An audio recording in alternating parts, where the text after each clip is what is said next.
নমস্কার, আলোর দিশা সংবাদপত্র চ্যানেল থেকে আমি শ্বেতা দাস। জাকের পার্টির মহাপবিত্র বিশ্ব ফাতেহা শরীফ 18ই বৈশাখ এবং 1 মে অনুষ্ঠিত হবে। মহাপবিত্র বিশ্ব ফাতেহা শরীফ 18ই বৈশাখ ও 1 মে অনুষ্ঠিত হবে।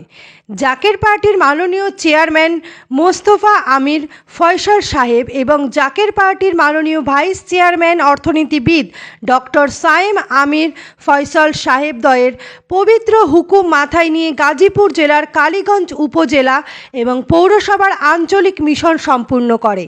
সাংবাদিকদের মুখোমুখি হয়ে জাকের পার্টির গাজীপুর জেলার সাধারণ সম্পাদক ডক্টর জুয়েল কবির বলেন, জাকের পার্টির মহান প্রতিষ্ঠাতা, মহামানব, মহাপুরুষ, মহাগুরু, মহাসাধক, মহাতাপস বিশ্বওয়ালি খাজা বাবা ফরিদপুরি কেবলাজান সাহেব পাক জবানে ফরমান, বাবা এমন সময় আসবে মহান স্রষ্টার তামাম পৃথিবীতে লোহারময় টানবে, স্রষ্টার গজবে পড়িয়া চোখে মুখে, অন্ধকার দেখিয়া দিশেহারা হয়ে ভেঙে চুরে জাকের পার্টির পতাকার নিচে আসবে।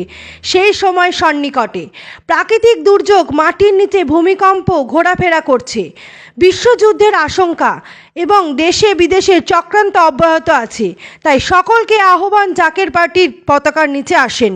যুগে যুগে নবীনগণ মানুষকে স্রষ্টার ইচ্ছায় মানুষকে বাঁচিয়েছেন, পরবর্তীতে যুগে যুগে মহামানবগণ মানুষকে বাঁচিয়েছেন।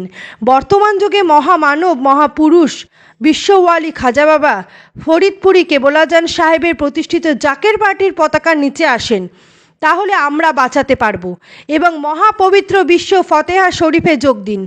যদি আল্লাহর গজব থেকে বাঁচতে চান, স্রষ্টার রহমতের চাদরে ঢাকা থাকতে চান, তাহলে জাকের পার্টির পতাকার নিচে আসুন এবং মহাপবিত্র বিশ্ব ফতেহা শরীফ 18ই বৈশাখ 1 মে সকলেই যোগ দিন বলেন ডক্টর জুয়েল কবির, সাধারণ সম্পাদক, জাকের পার্টির গাজীপুর জেলা। সদরপুর ফরিদপুরে অনুষ্ঠিত হবে 1 মে 18ই বৈশাখ।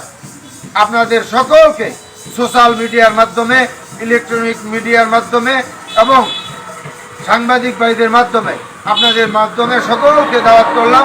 আপনারা সকলেই জাকের পার্টির পতাকার নিচে আসেন এবং মহাপবিত্র বিশ্ব ফাতেহা শরীফ উরসে খাস 1 মে 18ই বৈশাখ বিশ্ব জাকের মঞ্জিল 22 সদরপুরে আপনারা সকলেই যোগ দেন।